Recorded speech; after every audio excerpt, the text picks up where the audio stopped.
बिस्मिल्लाहिर्रहमानिर्रहीम। अस्सलाम वालेकुम। JTN न्यूज़ के साथ मैं हुसैना हुसैन। चलते हैं खबरों की जानिब। सिक्योरिटी फोर्सेस ने बलूचिस्तान के ज़िला शिरानी में इंटेलिजेंस बेस्ड ऑपरेशन के दौरान भारतीय हमायत याफ्ता 7 दहशतगर्दों को हलाक कर दिया।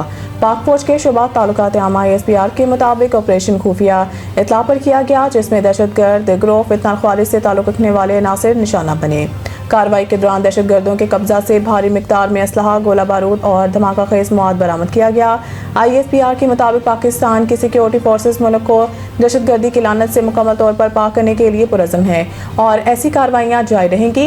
इससे कबल भी बलूचिस्तान में सिक्योरिटी फोर्सेस की मुख्तलिफ कार्रवाइयों में भारतीय स्पॉन्सर्ड 18 दहशतगर्द हलाक किए गए, जिनमें से कोयटा के नवाह में सिक्योरिटी फोर्सेस के मुश्तरका ऑपरेशन में 10 दहशतगर्द मारे गए और जिला शिरानी में सिक्योरिटी फोर्सेस की कार्रवाई के दौरान 8 दहशतगर्द हलाक हुए। सिक्योरिटी ज़राए के मुताबिक कोयटा में फोर्सेस ने गजाबंद में भारतीय स्पॉन्सर्ड दहशतगर्दों के खिलाफ मुश्तरका ऑपरेशन किया। वहाँ पहाड़ी इलाके में इंटेलिजेंस इत्तलात पर होने वाली इस ऑपरेशन के दौरान शदीद फायरिंग का तबादला हुआ, जिसके दौरान सिक्योरिटी फोर्सेस ने भारतीय स्पॉन्सर्ड 10 दहशतगर्दों को हलाक कर दिया। ऑपरेशन के दौरान हलाक दहशतगर्दों से भारी तादाद में असला और गोला बारूद बरामद कर लिया गया। फायरिंग के दौरान सिक्योरिटी फोर्सेस के 2 एहलकार जख्मी भी हुए। वज़ीर-ए-आज़म शहबाज शरीफ बैरून मुमालिक के 2 हफ्ते के तवील दौरे के बाद वतन वापस पहुँच गए। वज़ीर-ए-आज़म सऊदी अरब के 7 तारीखी सिक्योरिटी माहिदा करके रियाज के रास्ते न्यूयॉर्क गए और अब वो 2 हफ्ते के दौरे के बाद लंदन से इस्लामाबाद पहुँच गए हैं। वज़ीर-ए-आज़म शहबाज शरीफ ने दौरा अमेरिका में सदर डोनाल्ड ट्रंप से मुलाकात की। इस मुलाकात में फील्ड मार्शल आसिम मुनीर भी वज़ीर-ए-आज़म के साथ थे। वज़ीर-ए-आज़म शहबाज शरीफ ने अरब और मुस्लिम ममालिक के साथ गज़ा अमन माहिदे पर न्यूयॉर्क में इत्तफाक किया, जबकि अक़वाम मुत्तहिदा की जनरल असम्बली से खिताब में मसला कश्मीर और मसला फ़लस्तीन उजागर किया। अपने दौरे के दौरान वज़ीर-ए-आज़म शहबाज शरीफ ने कुछ रोज़ बरतानिया में क़याम भी किया और अब वो अपना दौरा मुकम्मल करके वतन वापस पहुँच गए हैं। गजा की तरफ इमदाद लेकर जाने वाले ग्लोबल स्मूथ फ्लोटेला पर इसराइल ने धावा बोल दिया और फ्लोटेला में मौजूद पाकिस्तान के साबिक सेनेटर मुश्ताक अहमद समेत मुतअद्दिद अफराद को इसराइली फोर्सेस ने हिरासत में ले लिया। इसराइली फौजी कश्तियों ने गुज़िश्ता शब 40 से ज़ायद कश्तियों पर मुश्तमिल ग्लोबल फ्लोटेला को घेरे में लेना शुरू किया और कई कश्तियों पर पानी की तोपें चलाई।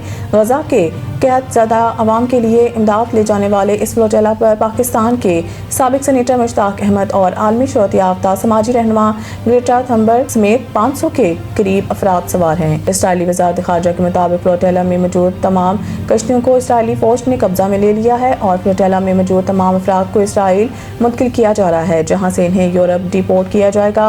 इसराइली वज़ारत ख़ारजा का कहना है कि फ्लोटेला की सिर्फ एक कश्ती काफ़ी फासले पर मौजूद है। वो कश्ती अगर करीब आई तो इसे भी रोक लिया जाएगा।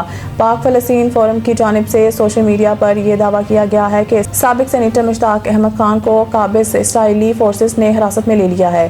पाक फ़लस्तीन फोरम ने मुश्ताक अहमद खान और ग्लोबल स्मूथ फ्लोटेला पर मौजूद दीगर अफराद की गिरफ्तारी के खिलाफ नेशनल प्रेस क्लब इस्लामाबाद पर धरने का ऐलान भी किया गया है।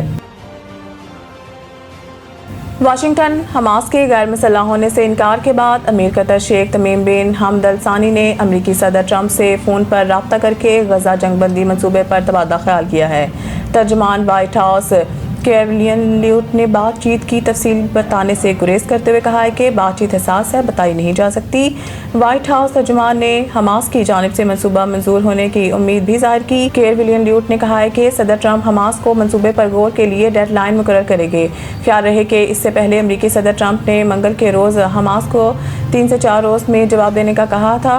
बरतानवी मीडिया के मुताबिक हमास मुमकिन तौर पर ट्रंप का मंसूबा मुस्तरद कर देगी। गुज़िश्ता रोज़ फ्रांसीसी खबर एजेंसी ने खबर दी थी कि कतर में मिस्र, तुर्की और कतर के हुकाम से मुलाकात में हमास की एक धड़े ने गैर मुसल्लह होने से इनकार किया, जबकि दूसरा धड़ा ट्रंप की जंगबंदी जमानत पर अमन मंसूबा मानने पर तैयार है। दूसरी जानिब मिस्र के वज़ीर ख़ारजा बदर अब्दुल्लाती ने कहा है कि हमास को जंगबंदी के अमरीकी तजावीज़ पर काल करने की कोशिश कर रहे हैं। हमारी हमास से मुलाकात हो रही है, कतर और तुर्की के साथ मिलकर कोशिश कर रहे हैं हमास तजावीज़ का मुस्बत जवाब दे। महकमा मौसमियात ने बहिरा अरब में मौजूद सिस्टम की शिद्दत अख्तियार करने पर कराची समेत सिंध के मुख्तलिफ इलाकों में हल्की बारिश का इम्कान जाहिर किया है। महकमा मौसमियात के मुताबिक शुमाल मशरकी बहिरा अरब में मौजूद सिस्टम शिद्दत अख्तियार करते हुए डिप्रेशन से डीप डिप्रेशन में तब्दील हो गया है, जिसके तहत 12 घंटे में तूफ़ान बनने का इम्कान है। महकमा मौसमियात का बताना है कि तूफ़ान बनने की सूरत में इसका नाम शक्ति रखा जाएगा। तूफ़ान के लिए नाम शक्ति श्रीलंका का तजवीज़ करदा है, जिसका मतलब ताकत है, जबकि तूफ़ान की शदीद समुद्री तूफ़ान में तब्दील होने का भी इम्कान है। महकमा मौसमियात के मुताबिक सिस्टम कराची से 400 किलोमीटर जनूब में मौजूद है, जबकि सिस्टम के ज़ेर असर समुंदर में तुग़यानी भी रहेगी। समुद्री तूफ़ान बहिरा अरब में 5 या 6 अक्टूबर तक रह सकता है। महकमा मौसमियात का बताना है कि समुंदर में शदीद तुग़यानी के पेश नज़र सिंध के माहीगीरों को 3 अक्टूबर तक समुंदर में जाने से भी मना किया हुआ है। ICC विमेन वर्ल्ड कप में बांग्लादेश और पाकिस्तान के मैच के दौरान कमेंटेटर सना मीर की जानिब से आज़ाद कश्मीर से ताल्लुक़ रखने वाली पाकिस्तानी क्रिकेटर का तारुफ कराना भारत को एक आंख न भाया। विमेन वर्ल्ड कप में बांग्लादेश और पाकिस्तान के मैच के दौरान कमेंटेटर सना मीर ने कहा था कि पाकिस्तानी टीम में शामिल तनालिया परवेज़ का ताल्लुक़ आज़ाद कश्मीर से है। कमेंट्री के दौरान सना मीर का आज़ाद कश्मीर कहना भारतीयों को एक आंख न भाया, जिसके बाद भारत में सना मीर के खिलाफ प्रोपेगेंडा और नफरत अंगेज मुहिम शुरू कर दी गई। ताहम अब साबिक क्रिकेटर और कमेंटेटर सना मीर की जानिब से अपने खिलाफ चलने वाले प्रोपेगेंडे पर बयान सामने आया है। सोशल मीडिया पर जारी बयान में सना मीर का कहना था कि अफसोस की बात है कि इस मामले पर अवामी सतह पर वजाहत देना पड़ रही है। ताहम बतौर कमेंटेटर ये हमारी कहानी बयान करने का हिस्सा है कि खिलाड़ी कहाँ से आते हैं। 2 और रीजनों से ताल्लुक़ रखने वाली खिलाड़ियों का भी जिक्र किया। ये अफसोसनाक है, मामलात को बढ़ा चढ़ा कर पेश किया जा रहा है। साबिक क्रिकेटर ने लिखा, इस मामले को सियासी रंग ना दिया जाए। खेलों से वाबस्ता अफराद को गैर ज़रूरी दबाव का सामना करना पड़ रहा है।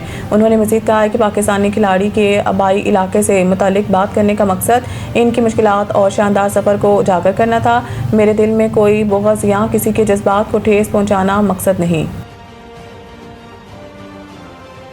मज़ीद न्यूज़ अपडेट के लिए देखते रहें JTN न्यूज़।